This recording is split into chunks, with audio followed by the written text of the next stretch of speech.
like Kenny's not coming today.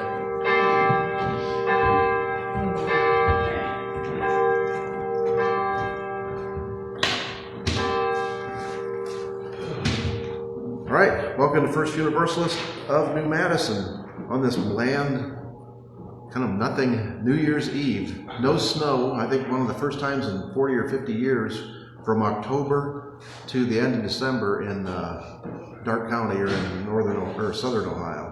So we'll have to see how that works out. But if you didn't believe in global warming, pay attention. Any announcements? I think next week, I remember I told you before I was going to do a Christmas Carol. I think I'm going to have the movie A Christmas Carol, and it's the musical. If you've seen A Christmas Carol with Alec Guinness or some of the classical 1930s actors, the musical with the new production of musical was in 1970, is a completely different presentation. It's a musical, but it's kind of like The Wizard of Oz. It's fun, and yet it's meaningful. It's got some depth to it. So anyway, next Sunday after church, we'll have some snacks, and the movie will be here. If you want to watch it, you're more than welcome to. If you don't, I'm going to watch it and have snacks. So it'll be here whether you're here or not. Any other announcements? Yes?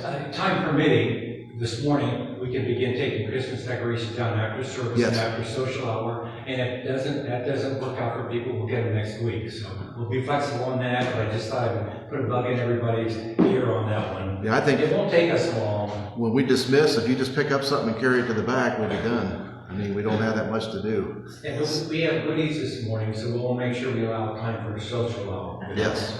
And solve the world's problems as we go into 2020. Yeah, we always have coffee. We have cookies. We have Kenny brought fudge last week, and that's still here. So you can get a good. If you didn't get full enough on Christmas Day, you can get a good start on your New Year's gorge. So, all right, we're talking about starting over again. Pastor Derek, Reverend Derek, is here with us. We're always glad to have him. So we'll do something interesting. So our slide thing will kind of follow along on that. All right, if there's no more announcements, we'll do the welcome is 419 in your book.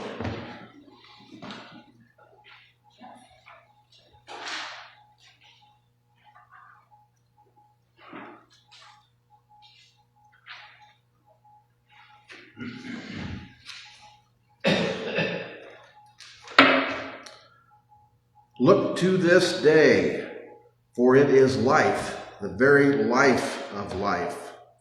In its brief course lie all the verities and the realities of your existence, the bliss of growth, the glory of action, the splendor of beauty, for yesterday is but a dream and tomorrow is only a vision. But today, well lived, makes every yesterday a dream of happiness, and every tomorrow a vision of hope. Look well, therefore, to this day. In our prelude, cold December flies away.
All right. Our chalice lighting is coming together at year's end. As we come together, let us pause to take stock of the year now concluding. Its moments of happiness and hurt, its times of accomplishment and failure, and its occasions of inspiration and fear. We add these experiences to the tapestry of our years and look bravely toward a new horizon. Our opening hymn is number 8, Mother Spirit, Father Spirit.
So nice to hear voices that almost make the church sound full. Now, if we could just recruit a soprano, we'd be all set.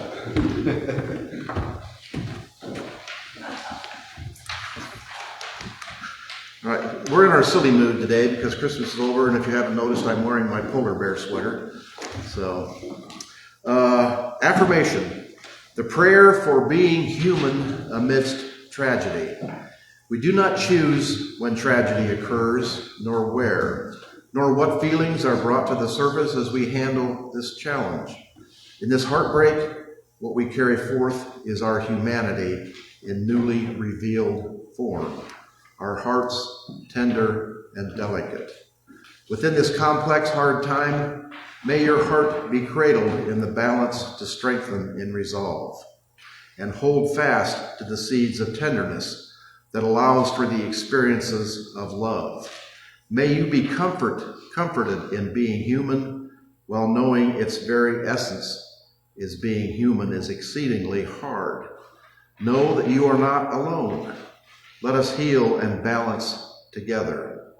May you find solace here in the collective human experience and regeneration of affection. May community hold, tend, and comfort you in love. Blessed be. Amen. Amen. Joys and concerns. Let's start with Denise. Lou and Denise are still in northern Ohio. The father was stricken before and was in hospice. The mother was on the way to hospice and had a stroke. So now she's in the hospital. They both are, I guess you would say, stable. At their age, we're not expecting a great improvement, but they're not dwindling either. So Lou and Denise are still up there. So we light a candle for their parents, and we also light a candle for Lou and Denise. The hardest time is when your parents, particularly both your parents, are suffering. And when it happens at the holiday time, it makes it especially different. It really changes your routine. Anyone have any personal? Yes? Light a candle for Steve Crichton, husband of a friend of mine who's been battling cancer, and he's very, very near the end of his life. Okay. Please remember Steve Crichton and his wife, Ann Rickle Crichton, who formerly was from this community. Steve Crichton battling cancer at this time of the year. I put our sunflowers, Ukraine. We want to keep Ukraine in our thoughts and prayers. The winter is there. Times are difficult for everybody. It is, as they traditionally say in war movies, a meat grinder. People are just being sacrificed with no gain, but no loss either.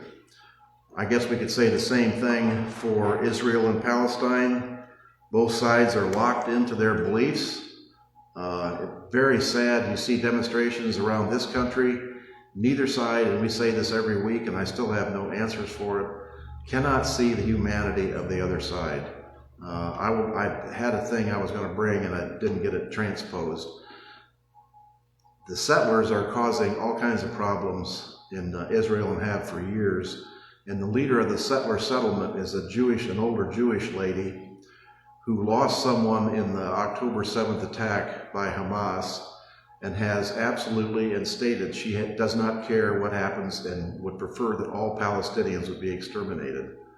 To say this to a recording on TV or an interviewer, to say it out loud I'm sure some people think this, but to say it out loud tells you the depth of despair that people have fallen into. And I've heard the same thing from Palestinians, the same quotes.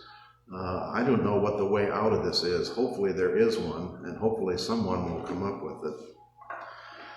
Another one, we need to light a candle for the LGBTQ community in Darke County. I don't know how many of you are aware, Daniel Cox, just a founding member of the community here, committed suicide yesterday morning. Nobody had any inkling of why.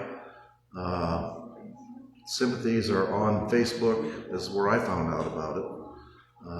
People are pretty devastated, and they are offering, I think Shelley Acker is going to be at a community site if anybody needs to talk. She is available. I don't have the address, but if you'll check on Facebook, I think you can find it if you need someone to talk to. I guess I want to say also, light a candle for Governor DeWine. On the same topic, he vetoed the bill that the Ohio legislature had passed, limiting the medical treatment of LGBTQ or trans children. He vetoed that bill that would have prevented the medical treatment, and that bill would have also prevented trans kids from playing in the sport of their choice as opposed to the sport of their birth sex. Just for your information, in the last 3 years, there were 6 trans athletes in the state of Ohio and over 200,000 regular athletes. So this is not a major problem. It has been made into a major problem by people trying to stir up the affections and stir up the anger and stir up the resentment of people who are in the voting public. We need to resist that. We need to maintain, as we talked about already this morning, we need to maintain our humanity and our sensitivity and our awareness of what's going on. Amen, Tim. And also, it's more than likely the legislature will override the governor's veto of that bill, so that it probably will persist, just as when, if you recall, the Ohio legislature overrode the Ohio Department of Health in issuing emergencies that are now only good for 60 days, and the legislature can override them and become public health people, if you will. Governor DeWine vetoed their bill on that measure. they immediately overrode his veto. So it's more than likely that they will override this one as well for trans youth. And yeah, there is. The Ohio Republican Party has a supermajority, primarily due to gerrymandering. We say this every week, and I will keep repeating it. The conservative voting numbers in Ohio run about 53%, but almost 75% of the districts are in Republican hands. It's not according to what the vote is, it's according to who has the power and how they use that power. Right, anybody have anything else? Yes, Derek. First candle is a candle of Thanksgiving for a safe and a good trip to and from Michigan to see family. And the second candle is a candle of concern. I'm continue to keep in mind my mother-in-law, who has, it's been her first holiday season since my father-in-law passed away. And they were married for 57 years. Oh, my. So this is a very new chapter of life for her. So they're in Michigan, I'm assuming? This is my husband's parents. Oh, okay. They're out in Arizona. Arizona, all right. All right, a candle for the family who are going through difficult times at Christmas again. Loss is more deeply felt at this time of the year in Arizona. All right, and our final candle, which I've run out of candles, but you can light a candle in your mind and in your heart for those thoughts and fears, those hopes and desires which maybe you cannot express, and maybe you're not totally aware of. Maybe they're just kind of lurking in the background. If there's anything we can do as a supportive community, please let us know. All right, our first slide over is something I should have done earlier. Some of us think holding on makes us strong, but sometimes it is letting go, by Herman Hesse. It's just something I found.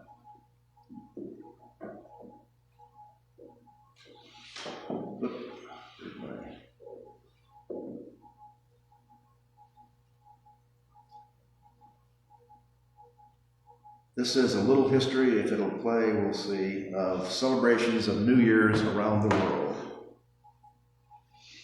New Year's Day is the first day of the new year, and it is celebrated as a holiday in many countries in the world, including here in South Africa. New Year's Eve falls on the 31st of December and is the last day of the year before New Year's Day on the 1st of January. Around the world, many people stay up late on New Year's Eve to welcome in the new year, celebrating with friends and family. Common ways of celebrating worldwide include a countdown, fireworks, and, in English-speaking countries, singing the Scottish song Auld Lang Syne, written by Robert Burns, which remembers old friends and welcomes the new year with a cup of kindness.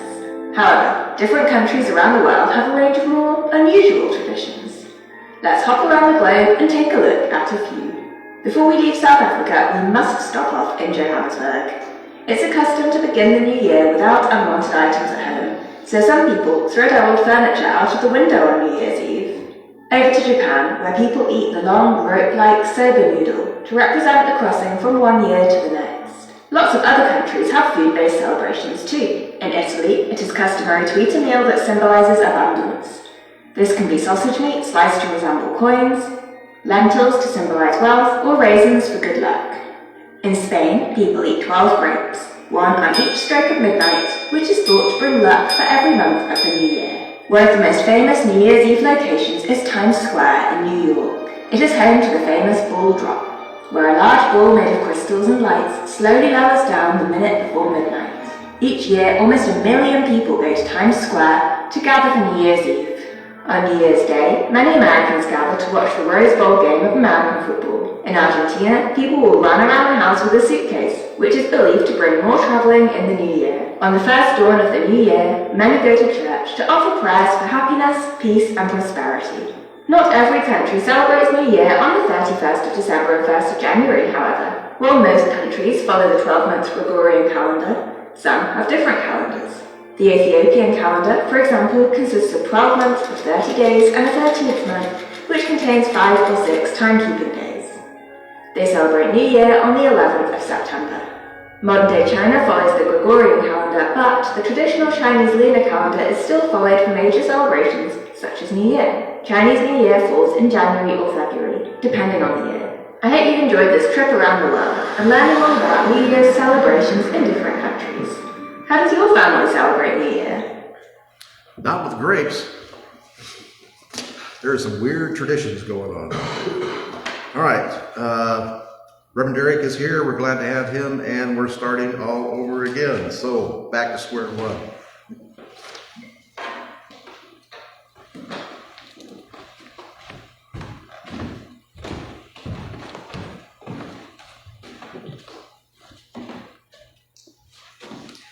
Thank you again for welcoming me to your pulpit. It's always a pleasure to drive up here, even when the weather's kind of damp and gloomy outside. I look forward to being here. And also thank you as well to the El Dorado Church for giving me the freedom to be in ministry with you from time to time. I do appreciate the opportunity. The reading appointed for this morning is a quote attributed to the 13th century Christian mystic Meister Eckhart. "The beginning is the most important part of the work. Be willing to be a beginner every single morning." I'll repeat it. The beginning is the most important part of the work. Be willing to be a beginner every single morning. So if you had visitors today, I would have apologized just a little bit, but we may have visitors watching online, so I will apologize to them, because today's message will have a certain amount of talking shop in terms of church work. It's the kind of sermon I normally do only once or twice a year in any congregation, because too much of this kind of preaching can get a bit deadening, but to never do any of it can also be kind of foolish. Now, it is a challenging time for faith communities. Beyond all of the disruptions of the pandemic and the period of lockdown, faith communities of many different kinds have been struggling. Some, like our neighbors in the United Methodist Church, are being torn apart by theological divisions that are causing churches to funnel into two different denominations, and for some just even head off independently on their own. Others, like the Southern Baptist Convention, are dealing with yet another wave of sex scandals. The Southern Baptist Convention just had to settle another set of lawsuits involving sexual abuse that the denomination knew was going on, but which they did nothing about. And most faith communities in North America are shrinking in terms of the number of people who are part of them. Now, if you Google Unitarian Universalist, sometimes there's a list of questions that'll pop up. And there was one that says, "Is Unitarian Universalism growing?" And if you click on it, this is the answer that you will get. It is perhaps no surprise that the Unitarian Universalist Association is one of the fastest growing denominations in the country, ballooning 15% over the past decade when other established churches were shrinking. This is not true. It is not true at all. I'm not going to call it a lie, although it feels like something a loyalist from denominational headquarters would all too emphatically shout, because to admit the reality would be seen by some as disloyal. But I suspect that the real reason this answer pops up is purely that it's just out of date. It's not a deliberate deception, although to believe it would be a little bit self-deceiving. Now, it was true over a decade ago that Unitarian Universalism had grown by about 15%. It is no longer true. For the past 10 years, our denomination's membership has stagnated, and since the pandemic, it has rapidly declined. And enrollment in children's religious education has plummeted. Now, for most of my life, membership in the congregations of the Unitarian Universalist Association has fluctuated roughly between 200,000 people and 230,000 people. But by my reading of the UUA's most recent membership statistics, they are assembled when all of our congregations recertify each year. By my reading of the UUA's most recent membership statistics, we are well down to less than 150,000 adults, and religious education enrollment has dropped almost in half. And I can tell you at the El Dorado Church, I have not seen a single child arrive for Sunday school. And I arrived not long after lockdown ended. We have people who would teach it if a child showed, but not a single child has. The reality is that we are being affected by the same secularizing forces prompting a decline in mainline Christianity, in evangelical Christianity. That's a surprise to a lot of people. They are declining as well. The Southern Baptist Convention has been declining for the last 15 years. Catholicism, declining. If it wasn't for a certain amount of immigration holding it steady, that number also would have gone down.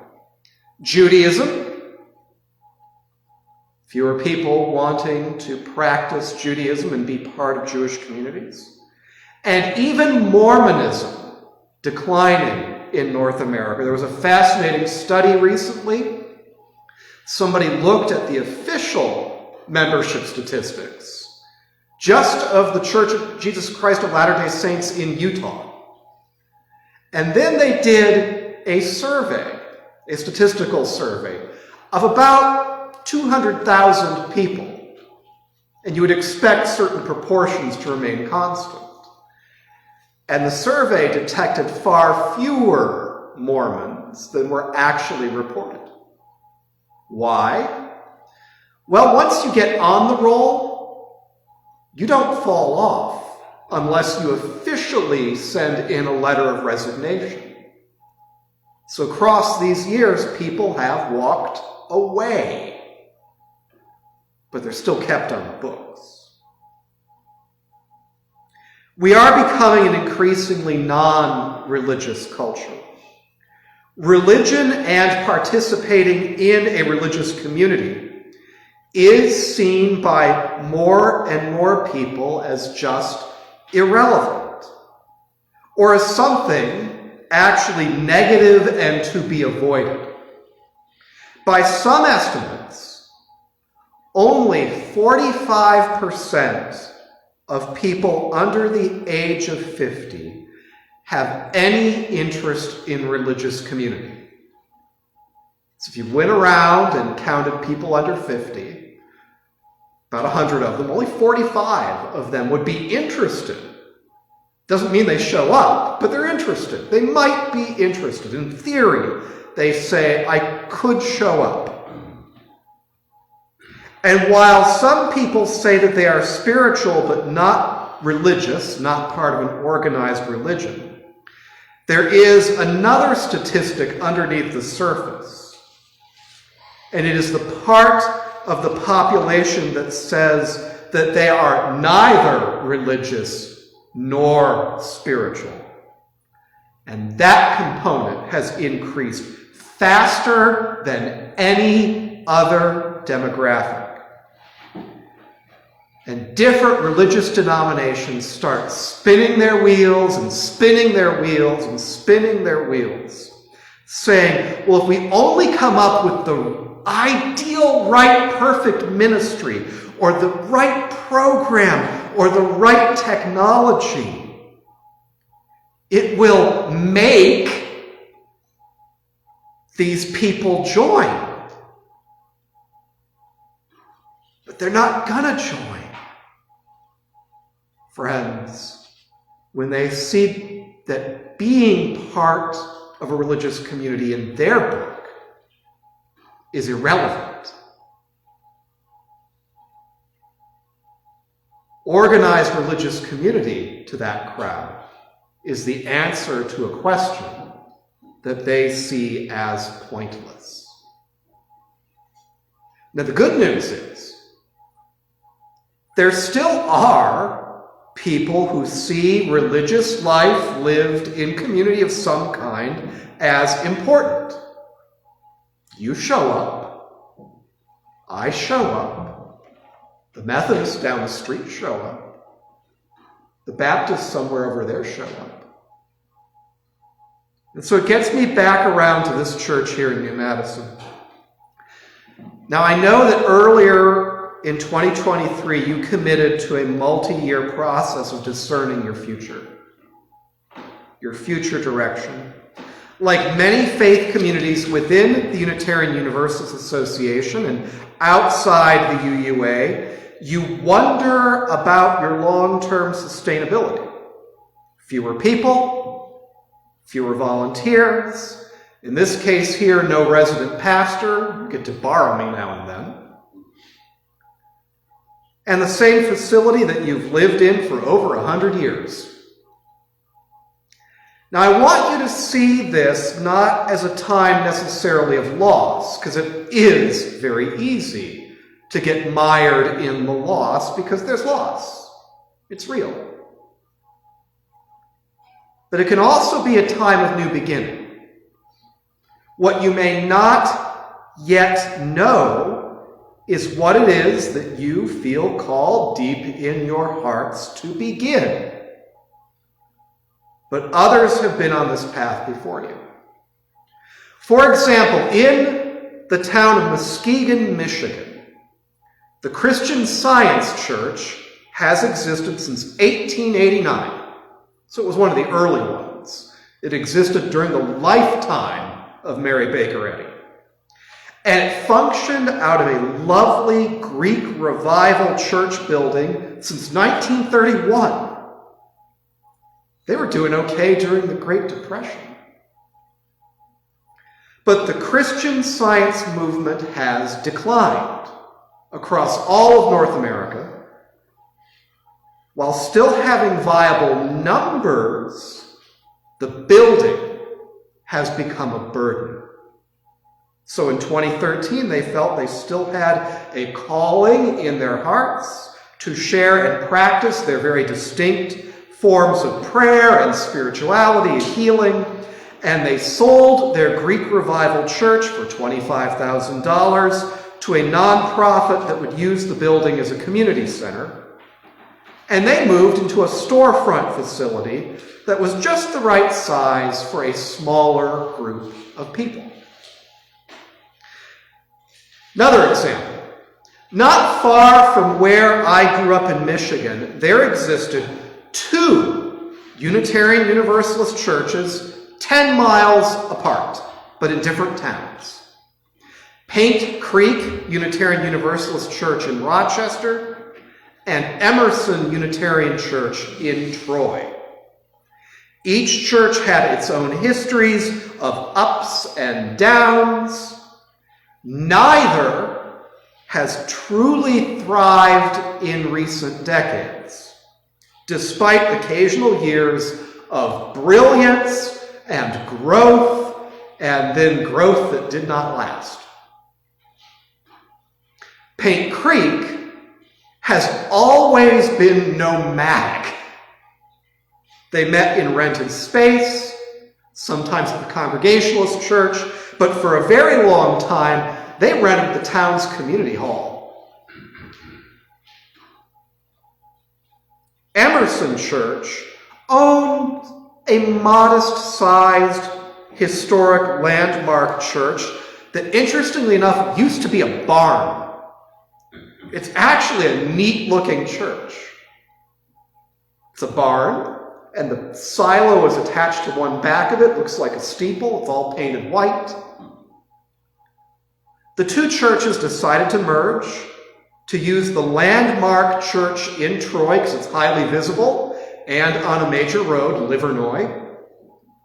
They took a new name, Beacon Unitarian Universalist Congregation, and together they've actually been able to do more ministry than either one of them was able to do alone. And then there's the example of High Plains Church.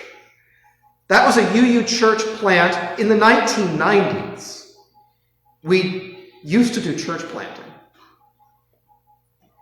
Haven't done much of it since about 2010. It was a church plant. Planted in a town on the prairie east of Colorado Springs. And they grew magnificently and were just an incredibly excellent example of a liberal church plant. They grew like gangbusters, largely driven by a very religious local culture where they were the only gay-friendly faith community in the entire county.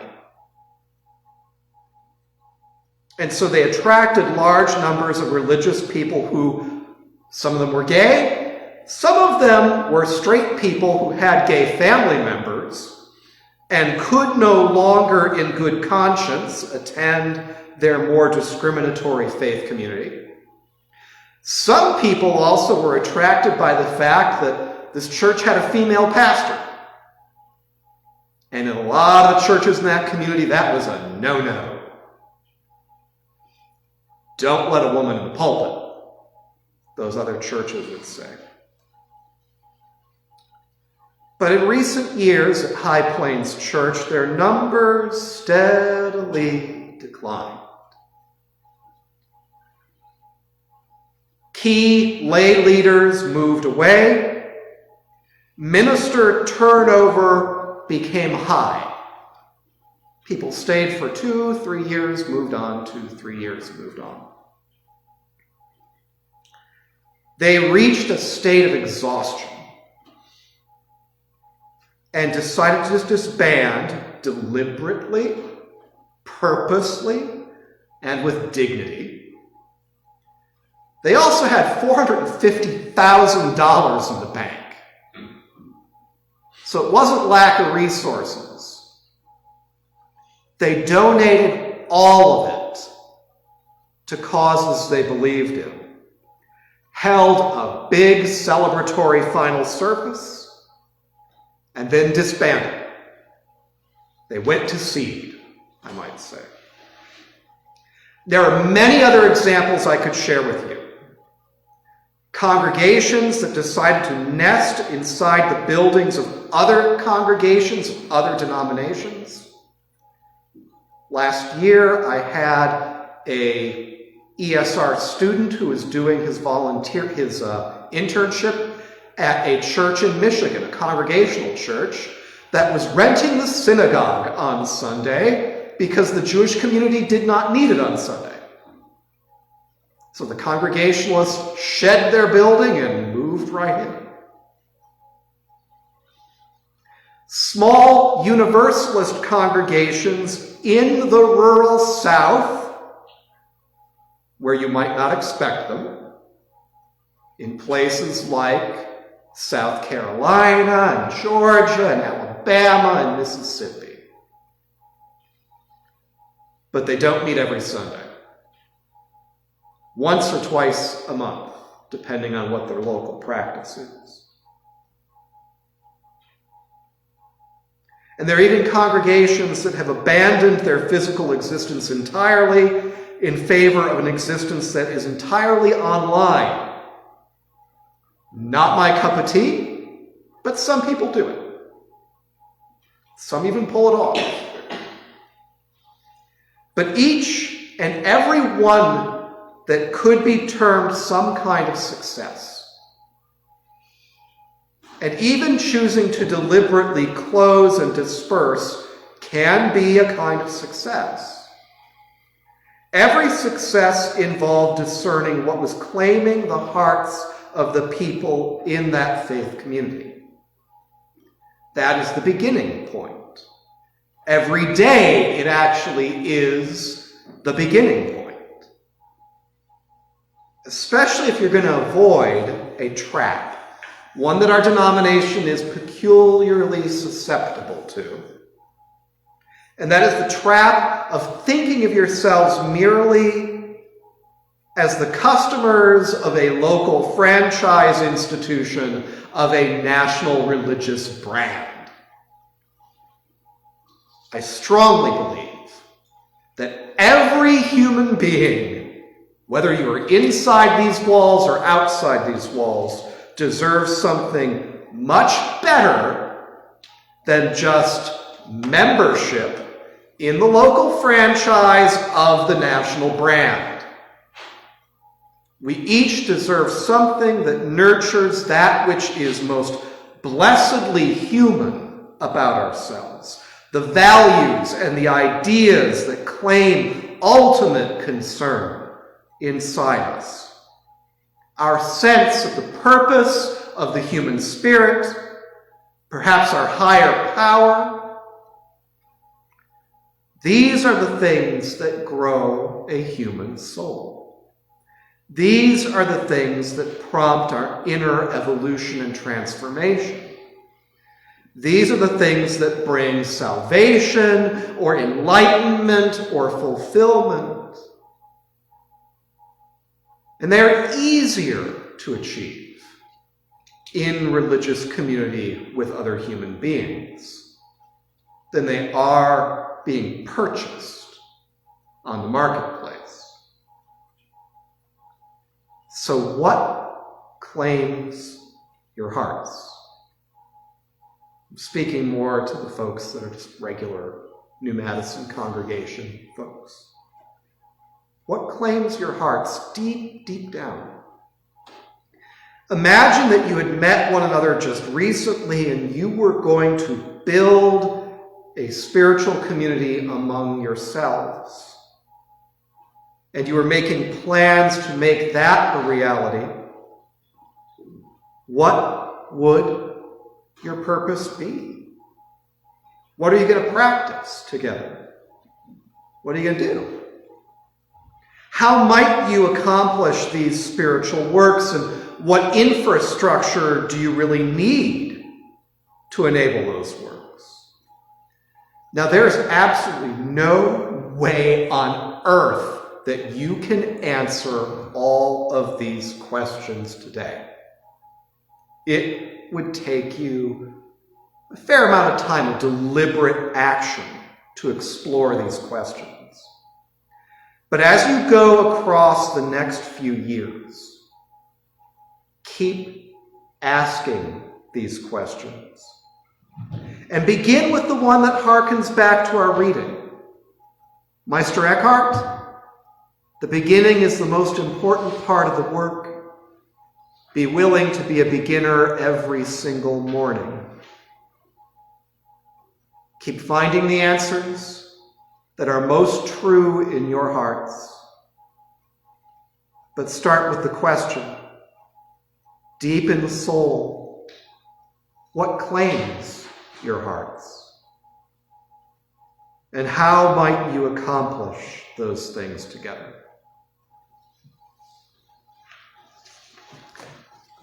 I know I opened a can of worms. Won't do it again for many, many, many, many moons. But it's the last day of the year. And tomorrow's the first of the next. And we're always beginning again. Your thoughts, your questions. Derek, I kind of consider religion to be an invention that humans invented 50,000 years ago. Karen Armstrong says that humans have a tendency to get sort of scared, and they have this anxiety about the thunder and the lightning, and the fact that, you know, they were hunting and gathering, and sometimes that didn't go well, so they got hungry. And so this was a tool that humans invented to help them with that stuff. And if you look at the bow and arrow, that was around for a long time. That was a tool that was, even when civilization started, it was around for a long time. And there's still people using them, but not very many. That's a tool that it now is just a hobbyist thing that you do for fun. So that tool went away. We didn't need that tool. So if this tool, now, I like coming here, and I hope this keeps going. For me personally, and I think you made that point that, you know, you asked, you know, what claims our heart. So you made it an individual thing. And as an individual, yeah, I hope this keeps going, you know, because I like it. But if other people don't need that tool anymore, I don't see that as a problem. So, I mostly agree with you. Here are some things I find interesting. I think religion in general is a kind of set of tools. Yeah. Zoroastrianism is a specific tool. Judaism is a tool. All of these things are tools by which we make meaning and navigate part of what it means to be human. What I find interesting, though, is that humans have been described by a number of thinkers as the reflexively religious animal. Even when you go to societies where religion is in some way suppressed, I find this, on YouTube you can find all these amazing videos of people who have traveled to North Korea as tourists. Officially, religion is fairly suppressed in North Korea. They do allow little scraps of like Christianity and Buddhism and Confucianism to float around. But there's this phenomenon that looks, it smells like religion, it waddles around like religion. Statues of certain leaders. Rituals about how you do approach or don't approach those statues. Having little paintings on your home wall of certain leaders. Ritual words that are said on that person's birthday.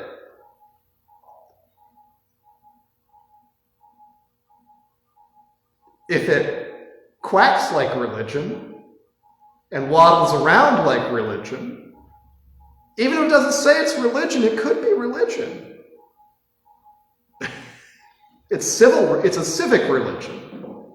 It's a nationalistic religion, but it is a religion.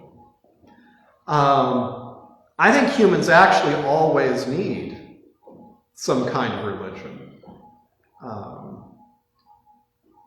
I will point out that there is a fascinating study by a conservative thinker, I cannot remember his name, who often I would not be in great agreement with, but I actually think he got his statistics right. He was the kind of evangelical who is not big on Donald Trump. And so he was asking, why in certain places did people just in 2016 rush like mad towards this man? And why in other very conservative communities did they not? They all voted for Ted Cruz or something. The big difference when he started breaking down these counties was, in counties that had a robust number of faith communities as well as voluntary nonprofit organizations. Trumpism did not look that attractive. But to those where there were large numbers of closures, it looked very attractive. And his thesis is that part of what we're looking at is breakdown of community fabric. And that a certain amount of authoritarianism begins to look attractive when the community fabric starts breaking down. I mean, he even went so far as to challenge a number of his conservative colleagues, because he points out that there are a number of places where people aren't particularly conservative, and they do all of the things that conservatives are yammering about. High rates of marriage, high rates of religious attendance, all those sort of things. He points especially to like the suburbs of DC. So I'm blathering on and on. Hello, Ron! Hey, how you doing? Three observations and a couple of questions come out of all this, because I consider this to be a very important topic, not just for the UUs as such, but as for everybody sitting here and everybody that's involved in all of that. The first one is a question that I would just ask you to look into, okay, and that's the gospel of prosperity, which seems to be exploding across the Southwest and into the far West. I mean, I can sit here and think of several reasons for it. They all kind of tie in my opinion, to the decline of the religion. Does everybody know what prosperity gospel is? I don't know. I'll put it out there, just and we'll go back to you. Okay. It is a largely Christian ideology that if you are wealthy, it is a sign that God is favoring you and you are a good, less sinful person. Modern Calvinism. And if you are poor, it means you must be a bad person. And so part of getting right with God is making more money, because that is a sign that you have gotten yourself right with God. The question is, of course, see, they are actually increasing in time as we go through it. For those of you who might be interested, you can go online and look for the video. I can't rename it. There's a prosperity gospel charismatic church in Houston that has just exploded. I mean, has gone from a few dozen to several hundred every week. And by several hundred, I don't mean 100, 200, or 300. I mean, incredible crowds. And they had a Christmas celebration that, honest to God, looked like it was performed by Disneyland and Cirque du Soleil. And and that's not an exaggeration. I mean, they got stuff popping off all the place. People are on fly wires flying down, bringing bags full of money, and so forth and so on. And it's a huge congregation that is watching this go on. So think about that for a second. I mean, that's because I think it's tied in. Now, another one that as I'm listening to what you're saying to me, and as we go through it, most conservative or older or traditional, let's put it that way, traditional Christian practices are seen by most young folks as being prohibitive. Okay, it's all working out of the negative. You can't do this, you can't do that. We won't talk to these people, we won't talk to these people, we won't allow this, we won't allow that. You know, I don't know how you were when I was 15, but I know what I said at that age. Okay, I mean, but that's what's going on. And just to give you an example, that there are young people out there, but they're just not being, how do I want to put this? I want to say educated, but I'm having real problems with education. But they're also distrustful. Exactly. They are distrustful and for very good reasons, because often either they have seen discrimination and cruelty conducted in the name of religion, or I've known others, especially if they come from a denomination that has had major sex abuse scandals, where they felt these people got away with horrible, horrible things, and it got covered up. Yep. And when you combine and also there, and this is also interesting, there is I wish Lou was here because he forwarded me an email about this. There's a chunk of the population that now terms itself ex-evangelical. They tend to be people younger than me, but they have seen their evangelical churches become less concerned about theology and spirituality and become overly fixated on politics and grasping for power. And they did not want to be co-opted into those power structures. So some of them leave for nothing at all. Some of them leave for little like do-it-yourself home things. And a few of them, like were in Lou's article he sent me, are trying to create their own new different thing. They are asking the question, I mean, what claims my heart? What claims our hearts? What are we going to do together if we share some sense of what's on our hearts? And they are saying to other ex-evangelicals, we're starting some different kind of faith community. And it's not going to look like the Southern Baptist Church we left behind. I think you have one more. One more? Well, a real quick one. Okay. Okay. And I was trying to count them in my head. Yeah, well, the first one I just want to point out to you, and I don't know if you're following this or not, but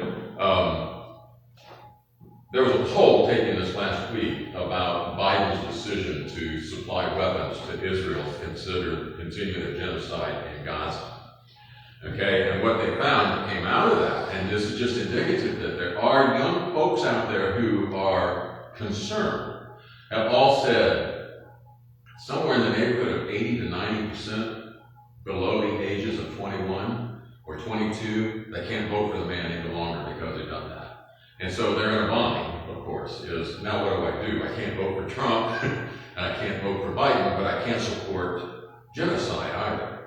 Okay, and this is, to me, that gets right to the root of the problem when you get down to it. I mean, one of the things that I see... And there's a parallel issue with putting yourself in a religious community, because I saw very recently a similar poll, but it had to do with religious outlook.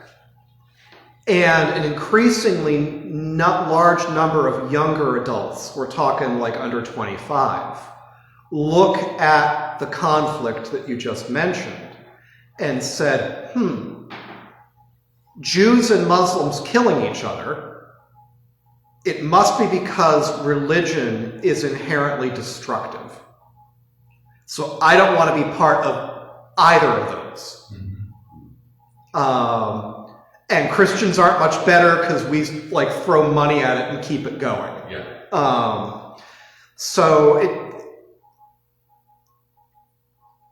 The fact that religious community looks so ick to a big block of people is in many ways the fault of religious people.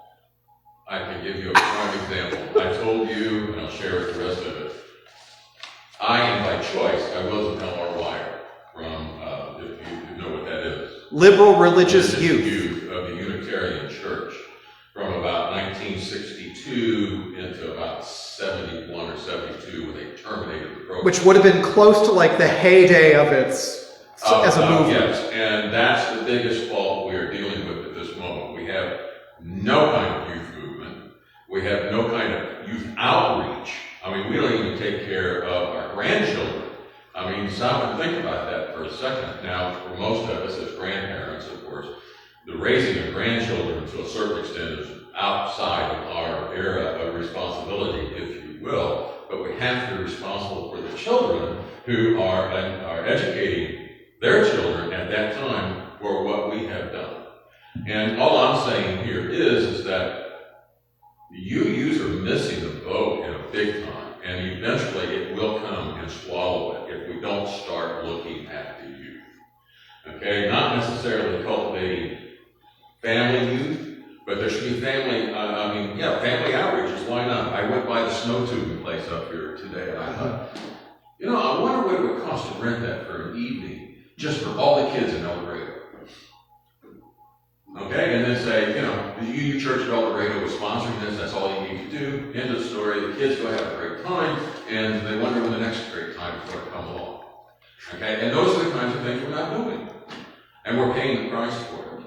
And what I'm seeing because trust me, I taught at a Southern Baptist, biggest mistake of my life, at a Southern Baptist University in Georgia. And what I'm seeing there is that about half of the kids who went to that school because it was a religious Southern Baptist school are no longer Southern Baptists. Mm-hmm. Okay, because what they're seeing is, and they're quite open. In fact, I just had a young man commit suicide who was one of my students now, unfortunately.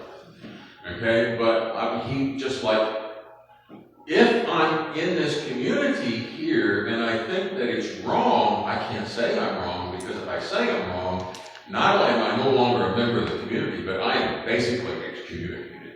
Yeah. And I can't talk to my family, I can't talk to anybody, I'm gone. And he has no place to go. Yeah. And that's what happened. I want to make sure if there's other thoughts in the room that we can reach them. Tim, am I sensing that hearts and minds might be free to continue? Maybe? As long as people want to talk, that's what we're here for. Okay. I think it's long established with sociology, polling, demographers, that individuals the majority of individuals no longer want to commit to belonging to something. And we saw it early when the service organizations of even small communities as well as large ones, Optimus, Lions Club, Rotary, Ladies this, Gentlemen this, whatever, they have disappeared.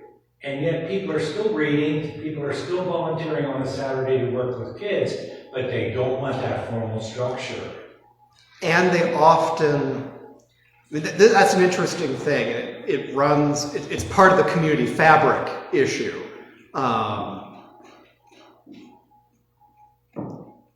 2 years ago, I had a fascinating conversation at the El Dorado Church had a basement sale that was part of the big town yard sale.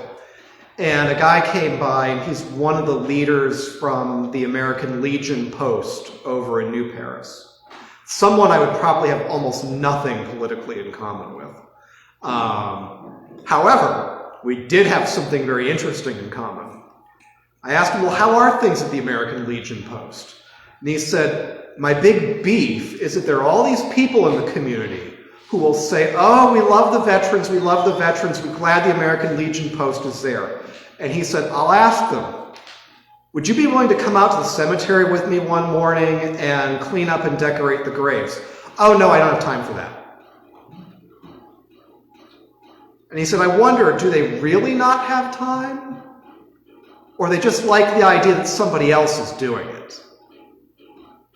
Yeah, the same thing here, somebody else doing it. Not one of this post, and I'm following what you're saying there. Okay, they can talk the trash, but they don't walk.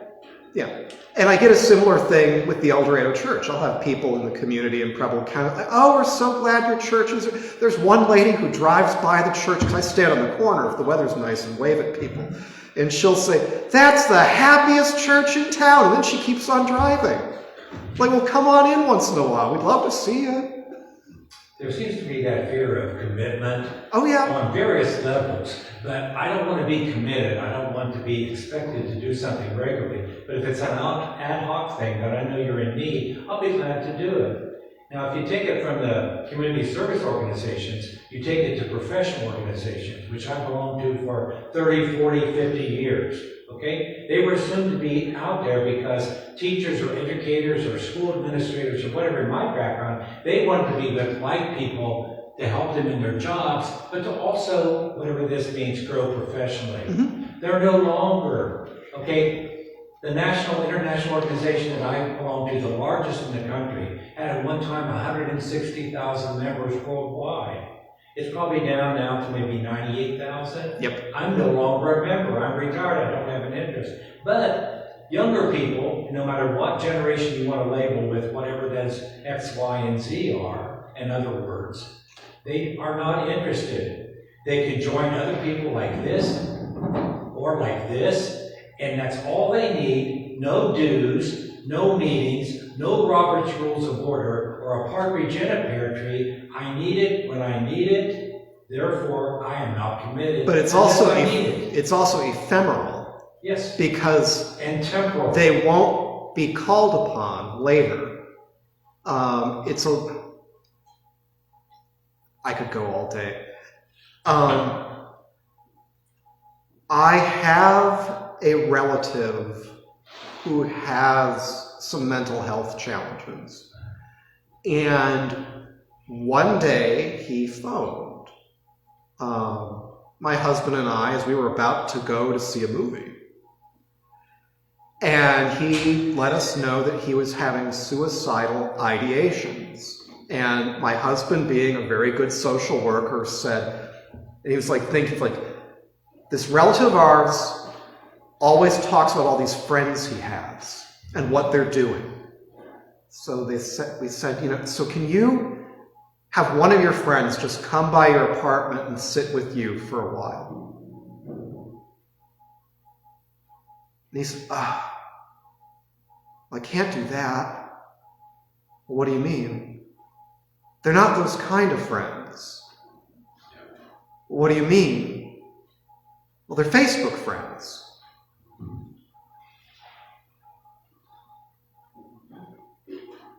He didn't have a single person that he trusted far enough into his life to even just sit with him for a little bit.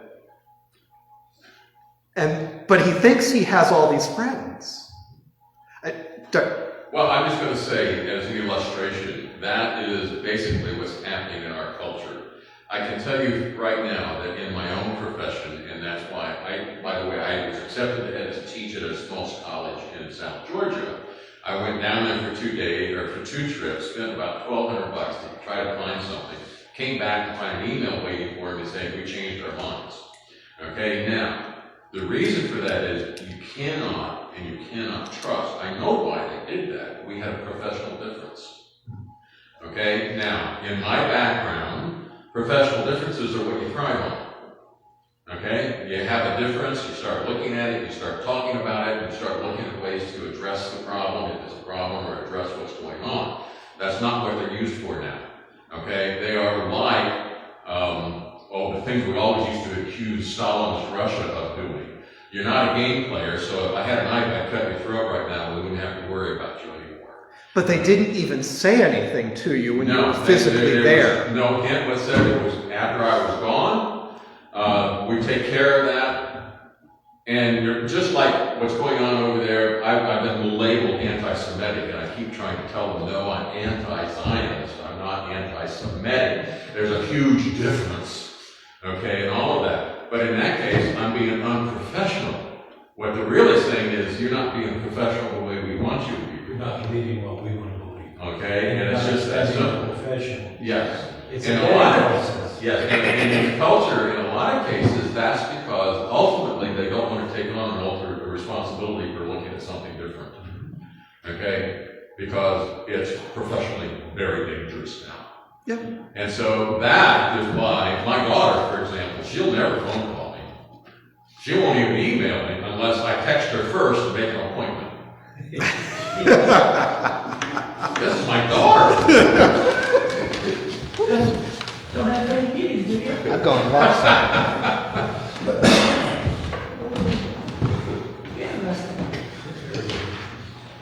Well, this is the most interesting discussion we've had in months. So let's try and keep this going. That's what we are here for. We don't care if we're 5 minutes over or 10 minutes over. We are here to support the community, and the community is what's important. And I agree. I think the community has migrated. They've moved.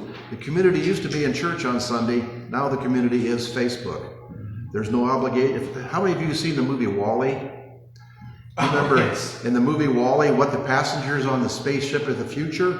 They're on little couches that run up and down. The people don't move. People are lazy. They are incredibly lazy. And if they can get their community by going to Facebook, they don't have to get up, they don't have to take a shower, they don't have to drive to church, they don't have to be on church board. And they're no longer aware of where they're going. Yeah. That kind of came to me when you were speaking, that people they're finding their community online because it's easy. They're too lazy. And as the person you were talking about, although I really think in the community I was looking at this morning, the LGBTQ community where Daniel committed suicide, any one of Daniel's friends in that community would have come and sat with him if he would have asked. Yeah. Not all Facebook people are distant. The people I know on Facebook, some of them I'm sure wouldn't, but some of them I'm sure. There's actually been an interesting study between what one might call high-functioning Facebook usage and low-functioning Facebook. And the example they gave was two different elderly men use Facebook. One uses Facebook to set up meeting for his friends for coffee or staying connected to people he used to work with. The other one will friend and like people, but has never met them and does not communicate much of anything with them, but thinks that he has all these friends. Well, he does have friends, and I have friends in Germany. I have friends in all over Europe. But do you communicate with them? What's that? Do you communicate with them? On Facebook. Yes. It's just back and forth on Facebook. But if I go to Europe or if they come here, they're more than welcome to come see me. But the other friends I have in Dark County, sometimes I see them every week. So it's there's a mix that goes back and forth. I'm just saying, I think we've come across something that may explain, as I keep saying, we need community, and why people have always hungered for community, but now they're finding it. It's just like what happened to us during the epidemic. People started going to whatever that Facebook or not Facebook, where you can go to another church and you can do a little chat group. So we had people from here attending church at the Unitarian Church in Indianapolis. And then they could actually join whatever they call that. It's not Facebook, it's something else. Zoom, yeah, they could do a little Zoom meeting, and they'd have their little small group meetings after church, and they would discuss the sermon. They could sit at home in their bathrobe and discuss the sermon and go to church. You can't compete with that if that's what satisfies people. But there still are a number of people left, which we are represented here, who want an actual physical community. Unfortunately, I think most of us are old people, because that's what we grew up with, and that's kind of what we're stuck with. So, Seasoned, not old, seasoned. seasoned, yes. Experienced. Okay, we still have to do our offering. If you have a little bit to share, please do. Fish Sunday's coming up next Sunday. If you need something, please contact us. We are more than willing to help. And we're going to hear My Favorite Things.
139, wonders still the world shall witness.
All right, our closing words are 700, number 700 in the back of your hymnal.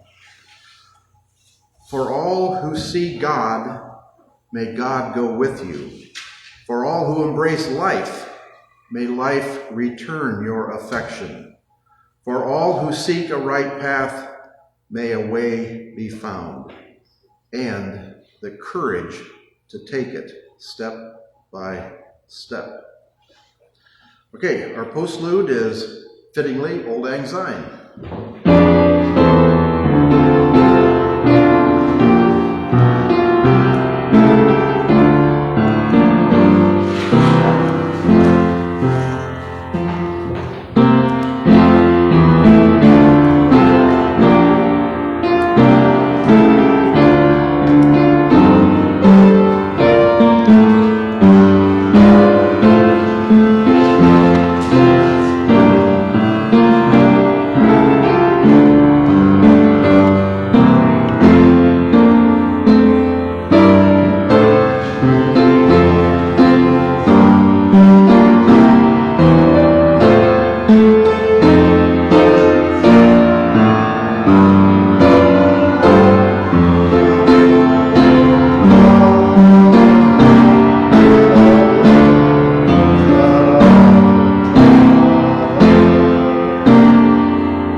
that ends our service at First Universalist in New Madison. As is our habit, we will leave one candle burning for Daniel, for the families in Arizona and Michigan who are suffering at this time of the year.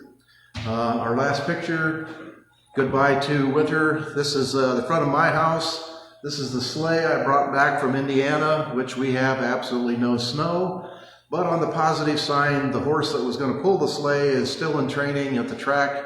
His leg is doing good, so I'm going to have to either find another horse or figure out some other way to do it. So we have donuts, fudge, we have all kinds of stuff, plus fresh coffee. Please enjoy. And if you go to the back, take a decoration with you. We'll be done de-decorating. Okay, where do you want this to go? Just on the back table. The back table. Yeah, the big table in the back there, and we're going to disassemble it and take it all, get rid of the rest of it. Do you want the poinsettias moved? What's that? Do you want the poinsettias moved? Yes, poinsettias. If you want to take a poinsettias, they go back to. Help move the poinsettia.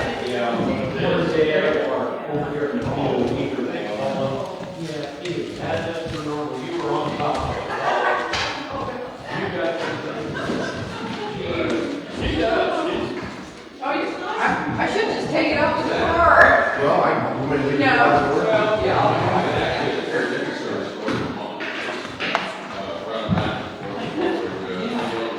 I'm here for a second load. All right. How about the wreath? If you give me something to carry, I will carry it. That thing's shedding. Yeah, this is real. I didn't realize that. Oh yeah, that smells good. Oh, yeah. We have an artificial tree. Oh, I love that too. Thanks for giving me that one. Take that home with you. Oh, I don't do that. But I'll enjoy it. I'll enjoy the moment. On the way back, yes.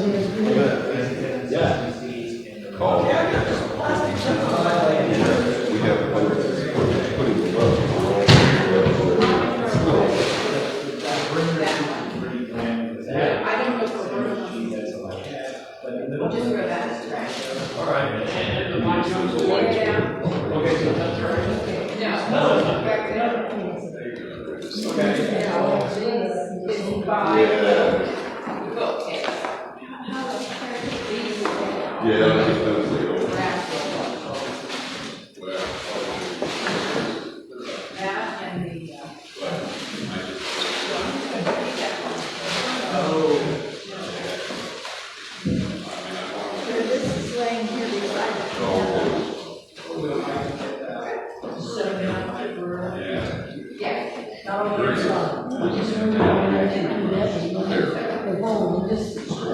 Label them where they go. Yeah.